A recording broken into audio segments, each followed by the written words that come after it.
Candidato de cara al próximo 6 de diciembre. Gracias por atendernos. Muy buenos días. Un saludo, María Alejandra, ¿cómo estás? Bien, mucho interés de conversar con nuestro invitado acerca de varios temas. Una reflexión inicial sobre este tema de los presos políticos en nuestro país, el caso concreto de Leopoldo López. La reacción internacional, francamente, ha sido impresionante. La reacción de rechazo ante esta sentencia contra el dirigente de Voluntad Popular, incluso gobiernos en ejercicio como Estados Unidos, España, Costa Rica, este fin de semana Chile, Perú, han expresado su abierta preocupación, en algunos casos por la falta de independencia del Poder Judicial venezolano. De hecho, el presidente de Costa Rica llegó a decir que es muy mala idea utilizar los tribunales para tratar de encarcelar a ciudadanos o castigar a ciudadanos por sus opiniones políticas, sin hablar de distintas organizaciones como Naciones Unidas, Human Rights Watch o Amnistía Internacional. Yo quisiera una primera reflexión de su parte sobre este tema y este mensaje que ha transmitido la oposición, la alternativa, advirtiendo que de obtener una victoria, los presos políticos, incluyendo Leopoldo López, recuperarían su libertad. ¿Lo escuchamos? Así es, María Alejandra. Mira, desde un principio aquí se ha planteado como parte de los objetivos de nuestra lucha que se logre conquistar una mayoría que permita tener una ley de amnistía, que permita que tanto los jóvenes estudiantes que hoy tienen expedientes y se presentan semanalmente ante los tribunales con un trato como si fueran delincuentes, como si ellos hubieran sido grandes agresores a nuestro país, puedan ser eliminados. Que quienes hoy sufren cárcel injustamente, ya sea en su casa o en algún recinto militar o penal, por razones políticas, por razones de conciencia, puedan finalmente volver a la libertad de estar con su familia. Esto que hemos visto en estos días, María Alejandra, es lo único que tiene nuestro adversario como herramienta de campaña. Ellos quieren hacernos pensar que es imposible derrotarlo. Ellos quieren que pensemos que no importa lo que hagamos, es imposible que nuestra realidad en el país cambie, que ellos son todopoderosos y que su poder es infinito. Y eso la verdad es que hoy más que nunca es mentira. Lo que ellos vienen haciendo busca que nosotros perdamos el espíritu y la moral que hoy en día nos mantiene como primera opción de cara a unas elecciones parlamentarias, pero como primera opción de cara a las fuerzas políticas en nuestro país. Sin duda alguna, yo creo que estamos viviendo tiempos de cambio. Estamos viviendo tiempos en los cuales el pueblo ha tomado una gran decisión y es abrir las puertas a opciones distintas a quienes hoy venían controlando instituciones y gobierno, y quienes tienen el poder buscan a través del miedo, a través del uso del aparato judicial, detener lo que es imposible que detengan, que es el sentimiento de cambio de una enorme mayoría del pueblo venezolano. Acá, mira, ni persiguiendo dirigentes va a aparecer la carne y el pollo, ni abriendo expedientes judiciales a quienes dicen verdades van a dejar de existir las verdades, pero ni persiguiéndonos a quienes somos hoy dirigentes van a detener lo que es una decisión sabia del pueblo, que es hora de que Venezuela cambie. Aquí nosotros no merecemos vivir como estamos viviendo, ni haciendo colas, ni sufriendo la escasez, ni menos aún siendo víctimas de un poder judicial y un poder ejecutivo que son muy eficientes para la politiquería, pero que no castigan ni resuelven los problemas verdaderos de la gente.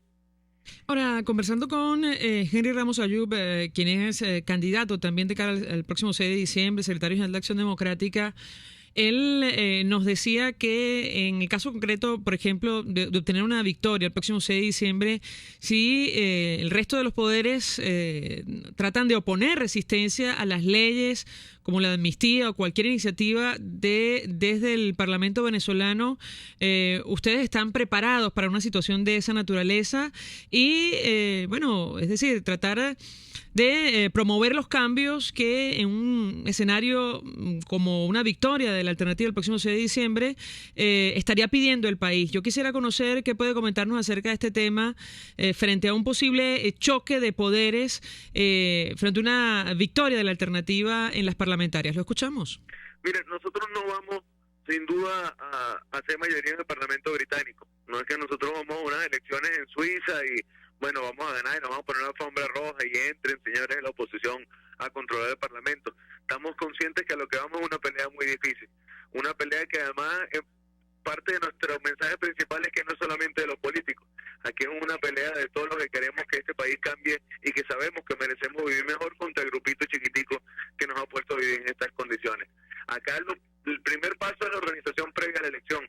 Nosotros, para poder cobrar nuestra victoria, vamos a requerir de tener un pueblo organizado, una defensa de los votos muy eficiente y, como decía el mismo Leopoldo López, demostrar y aplicar en la práctica que el 6 de diciembre la mejor forma de abrir la puerta al futuro es votando, pero también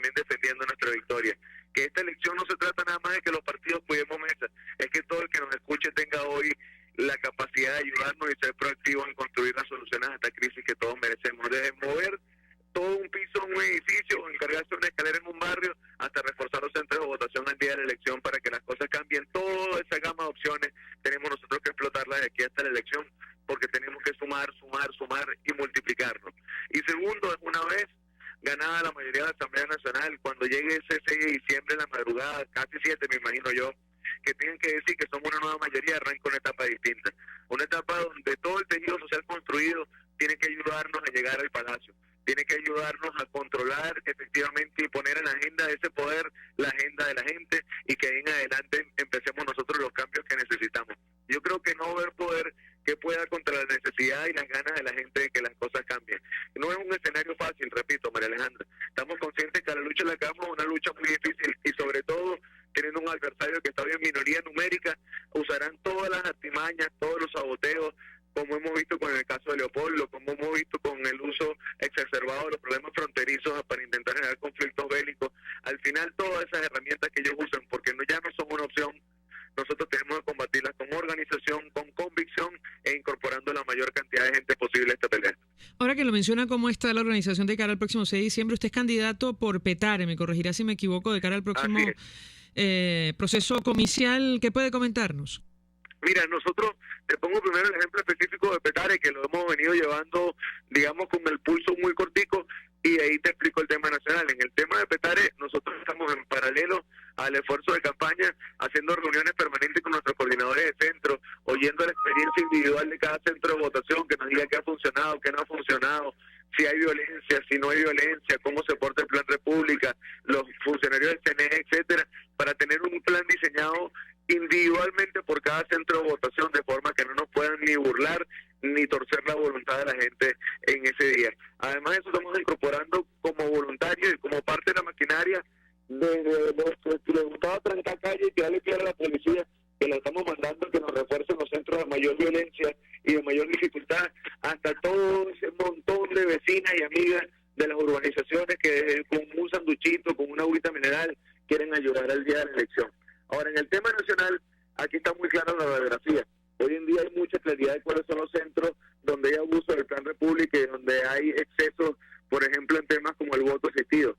Esa radiografía, cada uno de los candidatos en cada uno de los circuitos la está recibiendo y la está teniendo con mucho énfasis para poder trabajar el tema de organización, y además de eso, construyendo un enorme voluntariado que permita que personas más allá de los partidos políticos que quieran ser protagonistas de esta película y de estas ganas de cambiar puedan incorporarse efectivamente al trabajo de la maquinaria.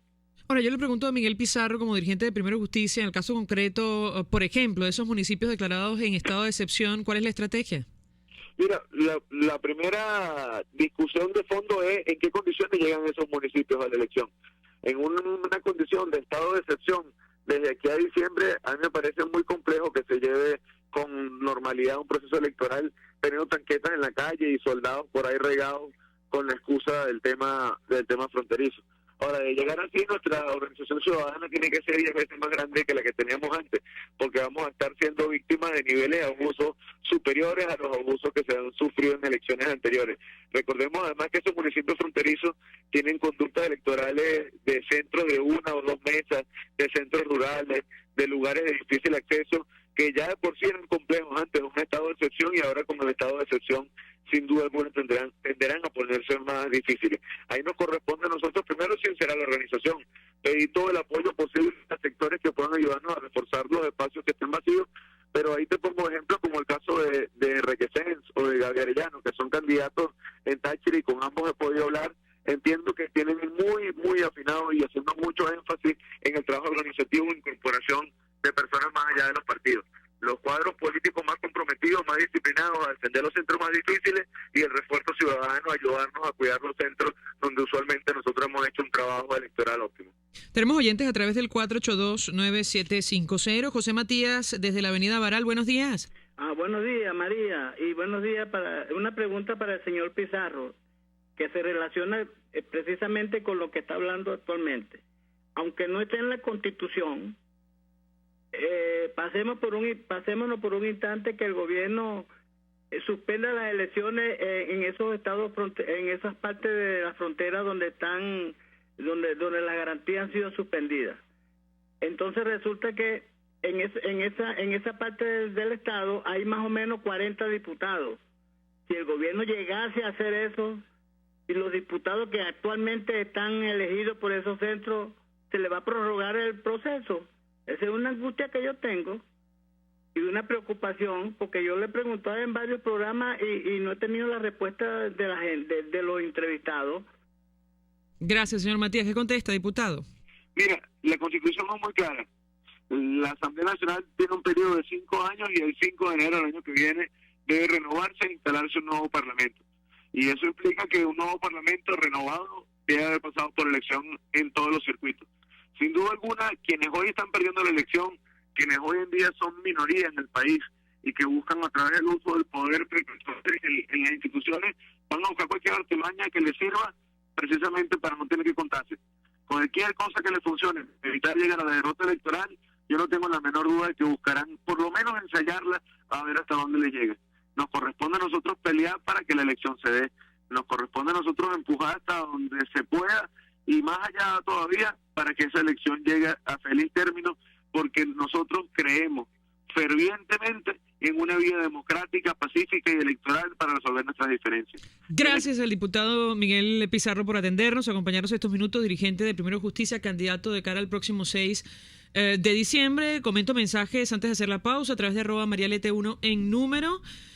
Quinto Beatle nos dice buenos días y pregunta, ¿el placet es para cargo de embajador y el exequatur para cónsul o es indiferente? Entendemos por la información que hemos leído que no hace falta el placet de concretarse esta información que de manera extraoficial trascendió en medios de comunicación chilenos y ya en nuestro país sobre la supuesta designación como cónsul de la juez en el caso de Leopoldo López. Lo cierto es que la reacción ha sido unánime no solo de la dirigencia de oposición en Venezuela. En Chile, los parlamentarios condenaron esta supuesta nominación de cónsul venezolana en ese país. De hecho, algunos diputados como Jorge de Tarut del Partido por la Democracia, miembro de la Comisión de Asuntos Exteriores, condenó esta designación o posible designación e hizo un llamado a la presidenta a que todavía